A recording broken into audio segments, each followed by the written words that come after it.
Welcome to Shakambari Jyotishalayam. So మనం విశ్వసనామ సంవత్సరంలో రాశి ఫలితాలు చూస్తున్నాం. అందులో ఇప్పుడు మనం చూసే రాశి వచ్చి కర్కాటక రాశి. వీళ్ళకి ఆదాయం 8, వ్యయం 2, రాజ్యపూజ్యం 7, అవమానం 1. జ్ఞాన్ సార్, ఈ కర్కాటక రాశి వాళ్ళకి విశ్వసనామ సంవత్సరం ఎలా ఉండబోతుంది? కర్కాటక రాశి కాలపురుష చక్రంలో చతుర్థం కాబట్టి ఈ సంవత్సరం జరిగేటువంటి గ్రహాల స్థానాలు మార్పులు, ఎందుకంటే మేజర్ శని, గురువు, రాహు, కేతు ఈ 4 గ్రహాల యొక్క గోచారంలో రాశి మార్పు జరుగుతుందో ఆ సంవత్సరం ఏమవుతుందంటే జనరల్ గా ప్రతి వ్యక్తి జీవితంలో ఎంతో కొంత మార్పులు అనేటివి జరుగుతుంటాయి. ఎందుకంటే ఇవి ముఖ్యమైనటువంటి గ్రహాలు. తర్వాత ఇవి ఒక్కొక్క రాశిలో మినిమం సంవత్సరం, మాక్సిమం 2.5 సంవత్సరాలు ఉండేటువంటి గ్రహాలు. సో అలాంటి స్థితిలో రాశి మారినప్పుడు దానికి సంబంధించినటువంటి ఫలితాల్లో తేడాలు ఉంటాయి. సో ఈ రోజు శని మీనంలోకి ఎంటర్ అవుతాయి.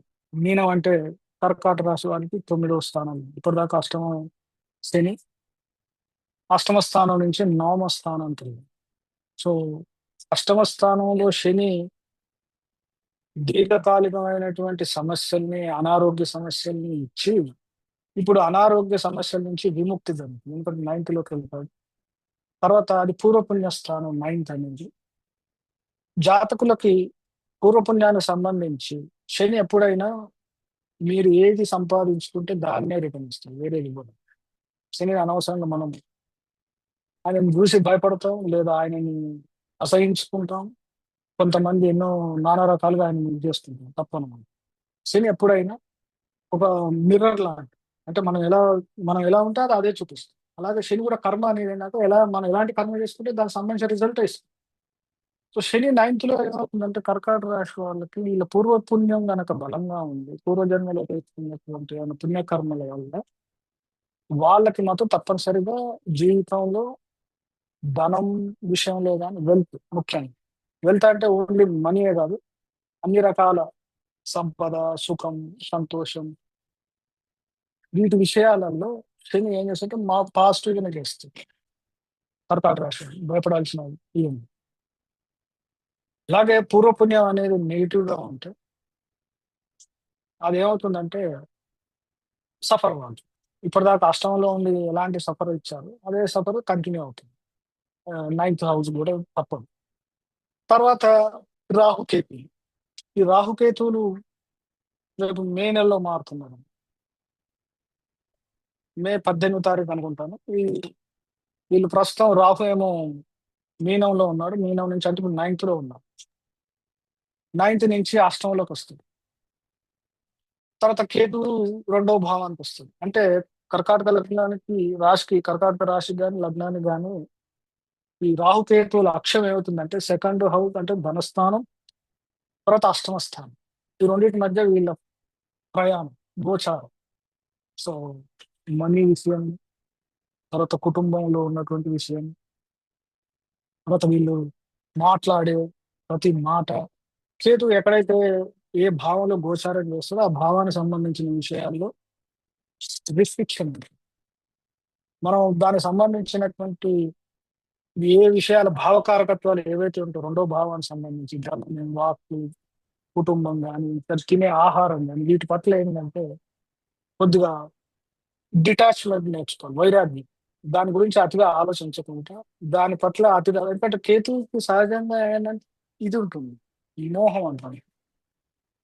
వ్యసనాల్లో అరిషడ్ వర్గాల్లో కేతువుకు ఉండేటువంటిది ఇంపార్టెంట్ అన్నమాట, మోహం. దాని పట్ల ఏదైతే మనకు అవసరం ఉండదో దాని పట్ల అతిగా దాన్ని కావాలనుకోవటం, దాని వెంట పరిగెత్తం. ఎప్పుడైతే వ్యక్తి పరిగెత్తుంటుంటే సమస్యలు దాని వెంటనే ఉంటాయి. సో అందుకే కేతు ఏ భావంలో గోచారం చేస్తున్నప్పుడు ఆ వ్యక్తి వాటి నుంచి డిటాచ్మెంట్ కావాలి. తర్వాత అష్టమంలో రాహు కూడా అనాయాసంగా వచ్చే మని పట్ల పరిగెత్తడం ఉంటుంది. బట్ ఎప్పుడైతే అది తీసుకుంటామో దానివల్ల ఏమవుతుంది, ఒకానొక టైంలో అనవసరంగా ఏమవుతుందంటే మన పేరు పాడవుతుంది. చేసిన పని ఏమవుతుందంటే పబ్లిక్‌కి తెలిసిపోవటం, ఇంట్లో వాళ్ళు తెలియటం, దాన్నంతా సీక్రెట్‌గా, ఎందుకంటే రాష్ట్రంలో రాహు సీక్రెట్‌గా పనులు చేపిస్తారు. అనుకుంటారు చేసేటప్పుడు సీక్రెట్‌గా ఎవరు తెలియదనుకుంటారు. బట్ అయి జరిగిపోయిన తర్వాత మనం మర్చిపోయిన తర్వాత ఏం చేస్తారంటే సడెన్‌గా బయటికి తీసుకొస్తారు. అప్పుడు ఏమవుతుంది, ఉన్నటువంటి పేరు, గౌరవం, మర్యాద అన్ని పబ్లిక్ లో ఇది అవుతుంది, జీరో అవుతుంది. అంటే అష్టంలో రాహు అప్పుడు కూడా కేర్ఫుల్ గా ఉంది. తర్వాత అనారోగ్య సమస్యలు ఇచ్చేటువంటి గ్రహం కూడా అష్టంలో రాహు. ఒకవేళ జాతకులకి ఈ అష్టమ స్థానం అయినటువంటి కుంభంలో, కుంభానికి అధిపతులు ఇద్దరు, శని గాని రాహు గాని. తర్వాత జాతకాల్లో ఒకవేళ కుంభంలో ఇంకేదైనా గ్రహం ఉండి దాని యొక్క అంతర్దశ నడుస్తుంటే మాత్రం చాలా జాగ్రత్తగా ఉంది. మిగతా దశలు నడుస్తుంటే రాహుకి సంబంధం లేదు, కుంభానికి సంబంధం లేని దశలు నడుస్తున్నప్పుడు భయపడాల్సినటువంటి అవసరం లేదు. ఫలితాలు మామూలుగా ఉంటాయి. అంటే ఈ గ్రహం అంతర్దశ నడుస్తుంది, దాని యొక్క ఫలితాలు, ఆ భావం యొక్క ఫలితాలు ముందు నుంచి. ఇక మిగిలింది ఈ సంవత్సరం గురువు. గురువు ఆయన మే తర్వాత మిథునంలోకి వెళ్తుంది, కర్కాటక రాశి. కర్కాటక రాశికి గురువు శుభుడు, సిక్స్త్ లార్డ్, నైన్త్ లార్డ్ అయ్యాడు కాబట్టి న్యూట్రల్ గా ఉంటాడు. తర్వాత కర్కాటక రాశి గురువు ఎందుకంటే లగ్నంలో ఆయన ఉచ్చబొందే రాశి ప్లస్ మిత్ర గ్రహం. సో గురువు యొక్క గోచారం అనేది కర్కాటక రాశి వాళ్ళకి ఎప్పటికప్పుడు చేంజెస్ ఉంటుంది. సో ప్రస్తుతం ఆయన లాభంలో, అంటే వృషభ రాశిలో ఉన్నంత కాలం వీటికి ఎలాంటి problems happy same condition continue అవుతుంది. మే తర్వాత ఏమవుతుందంటే ఎప్పుడైతే మిథునంలోకి వెళ్తాడో, వ్యయ స్థానంలోకి వెళ్తాడో, ముఖ్యంగా సంతానం విషయంలో అధికమైన ఖర్చులు ఉంటాయి. వాళ్ళు కొందరికి విద్య విషయంలో కావచ్చు, కొందరికి ఆ దూరదేశం ప్రయాణం విషయంలో కావచ్చు. సో గురువు మిథునంలోకి ఎంటర్ అయినప్పుడు ఆయనకు ఏమవుతుందంటే సహజంగా తన బలాన్ని కోల్పోతుంది. బుధుడు రాశిలో గురువు ఫలితాలు ఆ ఇంకా ఆశించినంతగా ఉండవు, అందులో వ్యయ స్థానంలో ఉండదు. నైన్త్ లార్డ్ వ్యయ స్థానంలో ఉండేసరికి ఏమవుతుంది, అనవసరమైన ఖర్చులు, తీర్థయాత్రల వల్ల, దూరదేశ ప్రయాణాల వల్ల వచ్చేటువంటి ఖర్చులు, తర్వాత ఇంట్లో ఉన్నటువంటి పెద్దలకి అనారోగ్య సమస్యలు రావచ్చు. తర్వాత జాతకుడికి ఏదో చిన్న, అంటే ఒకవేళ శని శని అష్టమంలో ఉన్నంత కాలం, శని ఇప్పుడు అష్టమం నుంచి ఆల్రెడీ వెళ్ళిపోయాడు, ఇప్పటిదాకా సమస్య ఏవైతే అనారోగ్య సమస్యలు ఉన్నాయో అవి కంటిన్యూ అవుతాయి. ఇక్కడ గురువు ఎప్పుడైతే అందులో వ్యయంలో ఉంటాడు, కొంతకాలం ఉంటాడు. అలాగే రాహు కుంభంలోకి వెళ్ళిన తర్వాత ఆల్మోస్ట్ అదే సేమ్ నెలలో ఇద్దరు చేంజ్ అవుతారు. ఈయన కుంభంలోకి వెళ్తారు, గురువు మిథునంలోకి వెళ్తారు. మళ్ళీ ఏమవుతుందంటే కొంతకాలానికి గురువు మీద రాహు దృష్టి పడుతుంది. సో గురువు మీద ఎప్పుడైతే రాహు దృష్టి పడుతుంది, గురువుకు ఉన్నటువంటి ఏమాత్రం పాజిటివ్ ఎనర్జీ ఉందో అది కూడా ఏమవుతుందంటే నెగిటివ్ గా మారుతుంది. సో అందుకే మే తర్వాత ఒక 6 నెలల పాటు, అంటే అక్టోబర్ వరకు, ఎందుకంటే అక్టోబర్ తర్వాత గురువు మళ్ళీ లగ్నంలోకి వెళ్ళిపోతుంది కర్కాటక రాశి వాళ్ళు 2 నెలల పాటు. అక్టోబర్, నవంబర్, డిసెంబర్ అనుకుంటా. మళ్ళీ డిసెంబర్లో బ్యాక్ మిథునంకి వస్తాను. బట్ అక్టోబర్, నవంబర్ అనేది వెరీ పాజిటివ్ పీరియడ్, లగ్నంలో ఉంటాడు గురువు.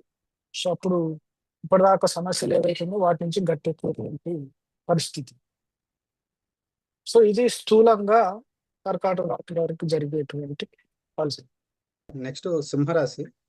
వీరికి ఆదాయం 11, వ్యయం 11, రాజపూజ్యం 3, అవమానం 6. సింహరాశి ఒక ఆదాయం వ్యయం 2 సమానం ఉంటుంది. So no profit no loss. రాజపూజ్యం 3, అవమానం 6. 6. సో దానివల్ల ఏమవుతుందంటే నలుగురిలో తన మాటకు విలువ లేకపోవటం, అదొకటే బాగలేదు. సరే, ఈ రాశికి ముఖ్యంగా ఫస్ట్ శని షష్టాధిపతి, సప్తమాధిపతి రాష్ట్రంలోకి వెళ్ళాడు. సో ఇప్పటి వరకు శని సప్తంలో ఒక రకం చెప్పాలంటే సింహరాశికి అన్ని రకాలుగా పాజిటివ్ చేంజెస్ ఉన్నాయి ఇప్పటి వరకు. కొంతమంది ఇల్లు కొని ఉండాలి, కొంతమంది వాహనాలు కొని ఉండాలి, కొంతమంది ఆ, ఉద్యోగంలో బాగా సెటిల్ అయి ఉండాలి. ఒకలాంటి మంచి పీరియడ్ అయింది. ఇప్పుడు ఏమైందంటే అష్టంలోకి వెళ్ళాడు కదా, శని ఎప్పుడైనా అష్టమంలో దీర్ఘాయుష్ అని చెప్తాం. కానీ ప్రపంచ సుఖాల పట్ల ఏమవుతుందంటే కొన్ని రకాల కష్టాలు ఉంటాయి తప్పదు. ముఖ్యంగా ఆరోగ్యం అనేది జాగ్రత్తగా చూసుకోవాల్సిన పరిస్థితి. ఎందుకంటే దీర్ఘకాలిక సంబంధించినటువంటి రోగాలు ఇచ్చేటువంటి యోగం. అందులో సింహరాశికి ఈయన 6వ స్థానాధిపతి. అంటే రోగ కారకుడు. ఇది సహజంగా శనికి ఉన్నటువంటి భావకారకత్వాల్లో ఆయన 6వ స్థానానికి, 8వ స్థానానికి, 12వ స్థానం. ఈ 3 త్రిక స్థానాలకి భావకారకత్వం ఇచ్చి సింహరాశి వాళ్ళకి సహజంగా ఈయన 6వ స్థానాధిపతి మళ్ళీ అష్టమంలో పడ్డాడు. సో అష్టమంలో కూర్చొని ఏం చేస్తారంటే వ్యక్తిని ఆరోగ్యపరంగా కొంత వ్యాధి అనేది ఏమిటి అని తెలియనివ్వకుండా దాని మీద కొంతకాలం సపరేట్ చేస్తాయి. తెలిసిన తర్వాత దానికి దీర్ఘకాలికంగా మళ్ళీ తీసుకుంటుంది. తర్వాత ఈ శని యొక్క గోచారం అనేది జాతకులు ఎవరైనా అందరికి చెప్తున్నారు. అన్ని రాసుల వాళ్ళు మీ జాతకాల్లో శని యొక్క గోచారం ఇది మొదటి రౌండ్. అంటే మీ జాతకంలో శని ఎక్కడైతే ఉన్నాడో అక్కడి నుంచి ఎన్ని రౌండ్స్ పూర్తయ్యాయో చూసుకోండి. మొదటి రౌండ్ అనేది ఏంటంటే ఉద్యోగం విషయంలో కష్టపడాల్సి రావటం. అంటే ఉద్యోగంలోకి ఎంటర్ అవుతుంటారు చాలా మంది. మొదటి సైకిల్ పూర్తి అవుతుంది. అంటే మొదటి సైకిల్ పూర్తయ్యేసరికి ఉద్యోగంలో సెటిల్ అవ్వాలి. శని ఒకవేళ మంచి స్థానాల్లో, శుభ స్థానాలు, శుభగ్రహాలు వృత్తి కనుక ఉంటాయి.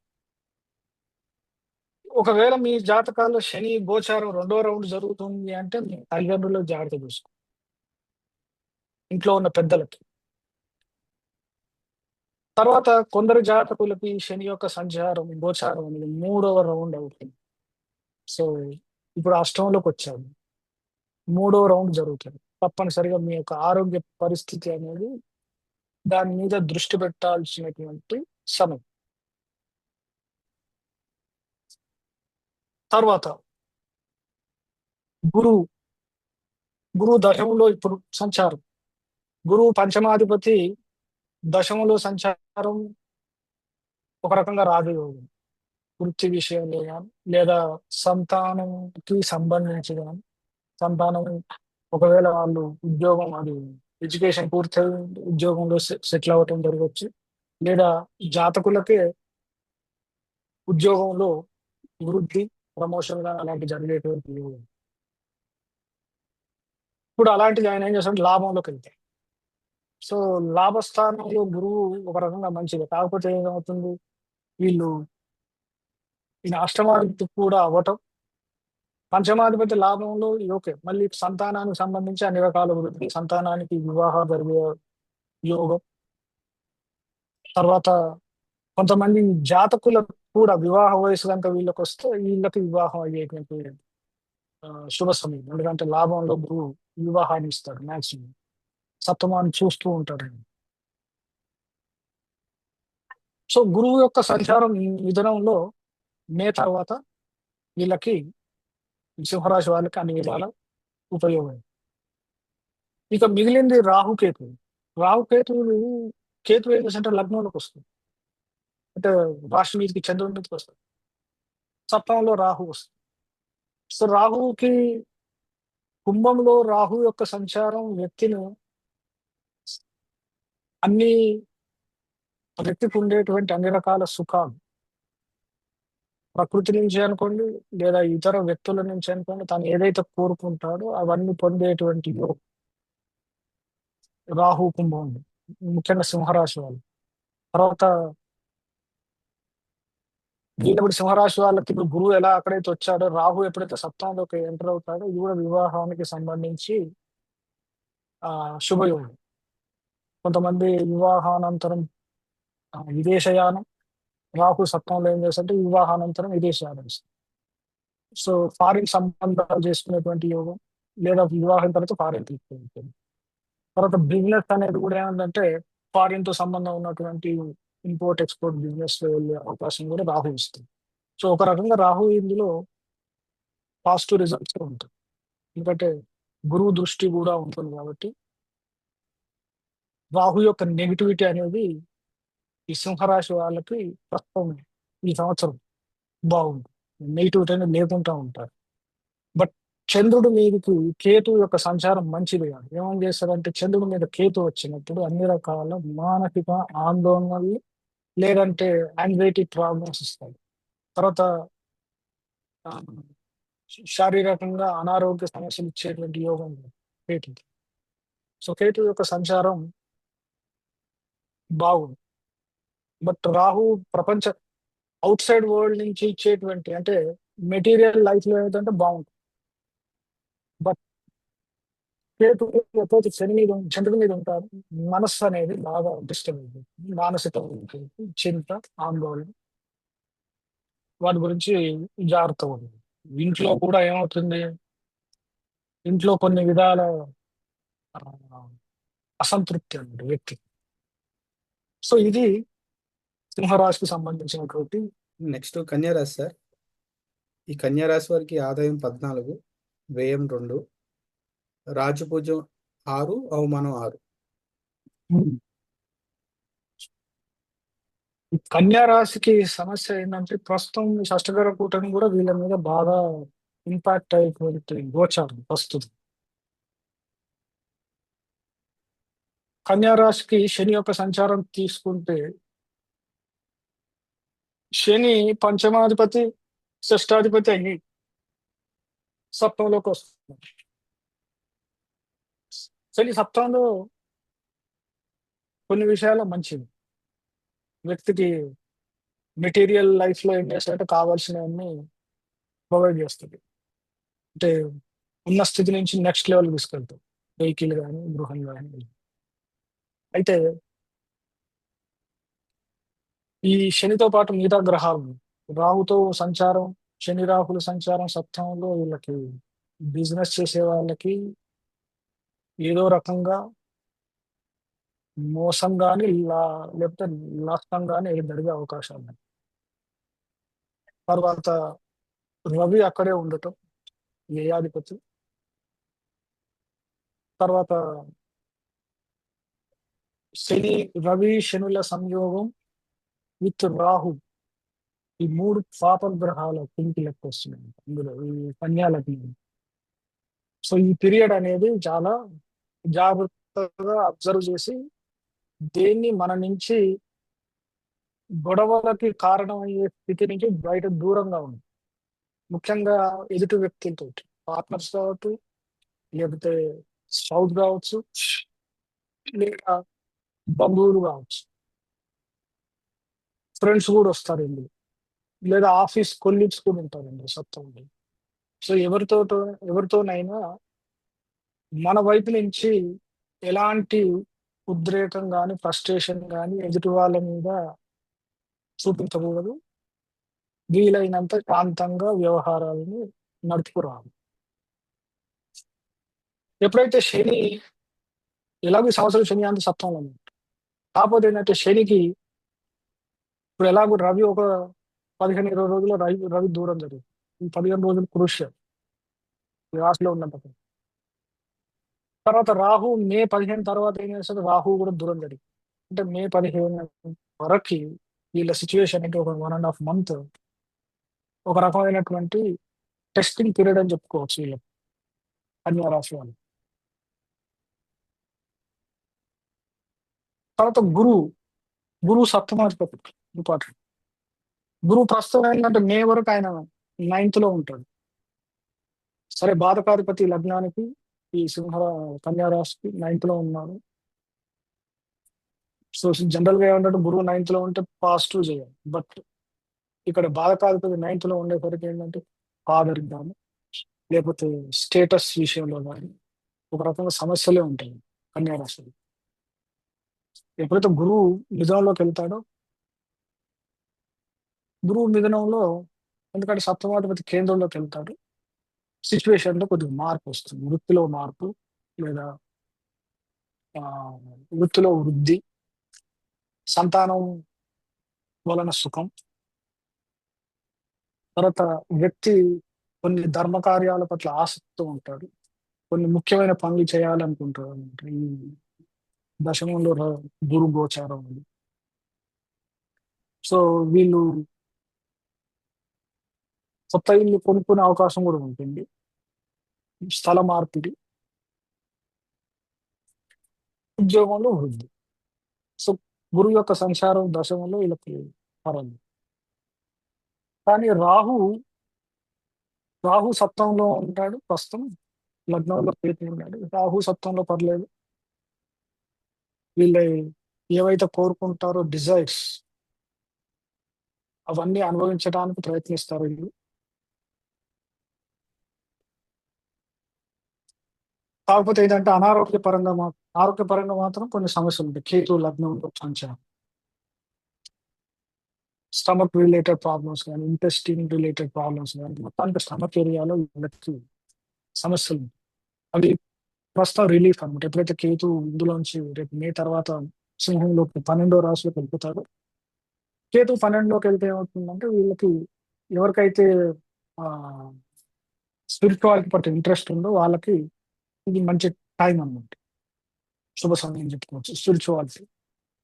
రాహు సిక్స్త్ లోకి వెళ్తే కూడా ఇప్పటిదాకా పెండింగ్ లో ఉన్నటువంటి కోర్టు వ్యవహారాలు కానీ, లిటిగేషన్స్ కానీ, లేకపోతే ఆ పెండింగ్ లో ఉన్నటువంటి అన్రిజాల్వ్ ఇష్యూస్ అనమాట. ఎవరితోనైనా ముఖ్యంగా శత్రువులు, అంతర్గత శత్రువులు లేదా బాహ్యపరమైనటువంటి శత్రువులు,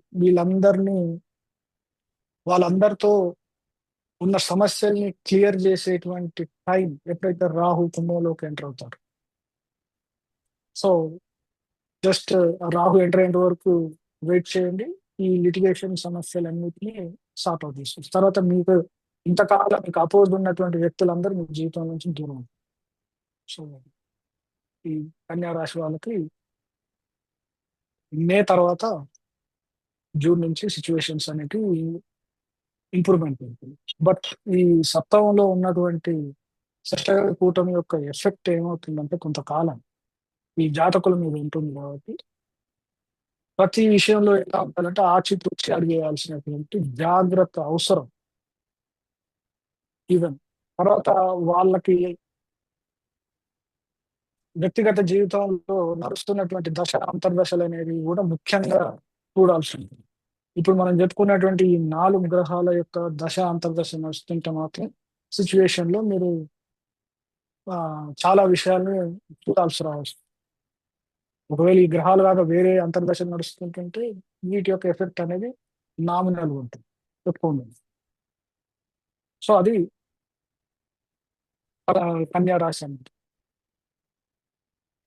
నెక్స్ట్ మకర రాశి సార్. ఈ మకర రాశి వాళ్ళకి ఆదాయం 8, వ్యయం 14, రాజ్యపూజ్యం 4, అవమానం 5. సో మకర రాశికి ఈ ఆదాయ వ్యయాలు ఎలాగో సరిగాలి, రాజపూజ్యం కూడా అంత సరిపోయింది. సో ముఖ్యం ఈ మకర రాశికి రాశి అధిపతి అయినటువంటి శని ఇంపార్టెంట్. శని యొక్క గోచారం అనేది వీళ్ళ జీవితంలో ఎప్పటికప్పుడు మార్పులు చేర్పులకు కారణం అవుతుంది. శని ముఖ్యమైనటువంటి గ్రహంగా అవుతుంది. శని ఇప్పుడు ప్రస్తుతం 2వ ఇంటి నుంచి 3వ ఇంటికి వెళ్ళి, శని 2వ ఇంట న్యూట్రల్ హౌస్ అని. బట్ అది కూడా ఏంటంటే శనికి స్వక్షేత్రం మూల త్రికోణం అనేటువంటి రాశిలో ఉన్నారు కాబట్టి వీళ్ళకి మకర రాశికి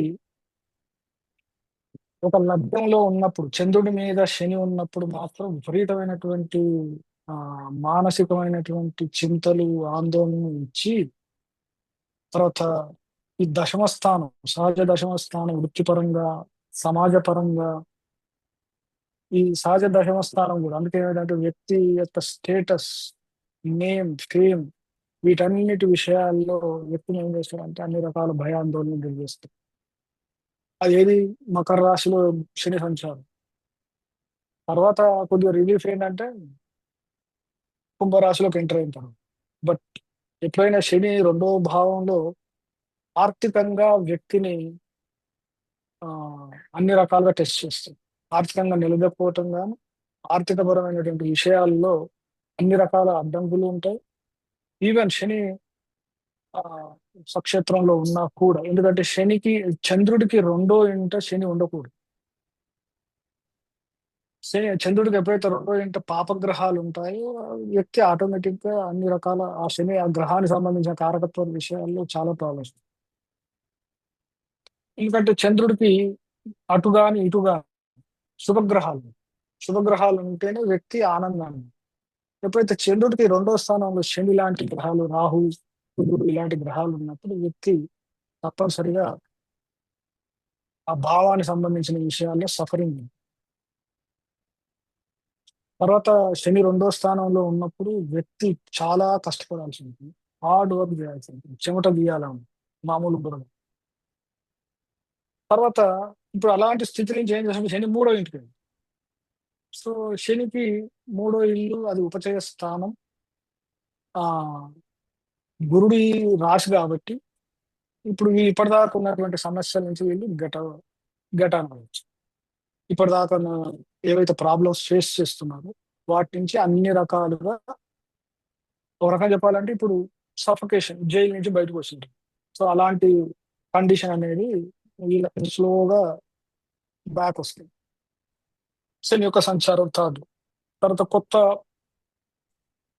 కొత్త విషయాలు ఏదో ఒకటి కొత్త వృత్తికి సంబంధించి నేర్చుకోవటం అవసరం అవుతుంది చాలా మందికి. ఎందుకంటే వీళ్ళు న్యూ వెంచర్స్ అంటారు. ఇప్పటిదాకా చేసింది ఉద్యోగం లేని వాళ్ళకి, ఉద్యోగాలు ఉన్నవాళ్ళు కూడా ఏమవుతుందంటే దాంట్లో చేంజెస్ ఉంటాయి. వృత్తిపరంగా చేంజెస్ ఏంటంటే అప్‌గ్రేడ్ అవ్వాల్సింది. సో దానికోసం కొత్త విషయాలు నేర్చుకోవాల్సి. సో లెర్నింగ్ అని థర్డ్ హౌస్ అనేది శని ఎప్పుడైనా వృత్తికి సంబంధించినటువంటి కొత్త విషయాలు నేర్చుకోవాలి. అప్పుడే వాళ్ళకి శని ఏం చేస్తాడంటే మళ్ళీ ఆరో స్థానానికి వెళ్ళినప్పుడు ఇప్పుడు ఎప్పుడైతే ఈ మూడో స్థానంలో ఉన్నప్పుడు శని ఏ విద్య అనేది నేర్చుకుంటామో శని ఆరో స్థానానికి వెళ్ళినప్పుడు దాని యొక్క ఉపయోగం, దాని ఫలితాలు అనేవి అక్కడ ఇస్తారు. మల్టిపుల్ ఫలితాలు ఇస్తాయి. సో శని సంచారం అనేది మకర రాశి వాళ్ళకి ఒక రకంగా పాజిటివ్ అని చెప్పుకోవచ్చు.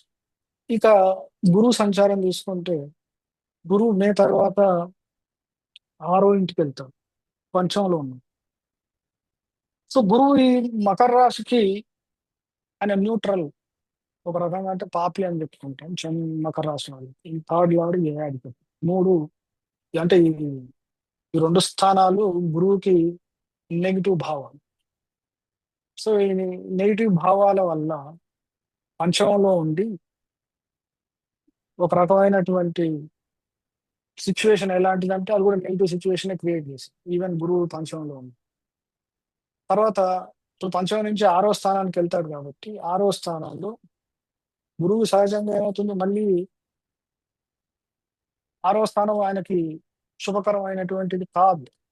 కాకపోతే ఇక్కడ వ్యయాధిపతి ఆరో ఇంటికి వెళ్ళినట్టు ఒక విపరీతమైనటువంటి రాజయోగం వస్తుంది. బట్ అది ఎప్పుడు వస్తుందంటే కొన్ని విషయాలలో తిన్న తర్వాత ఆ గురువు అనేది మళ్ళీ దాని నుంచి పాజిటివ్ రిజల్ట్ వస్తుంది. ముందైతే నెగిటివ్ ఒకటి జరుగుతుంది, తర్వాత పాజిటివ్ జరుగుతుంది ఈ సంవత్సరం. ఇక తర్వాత రాహు కేతు.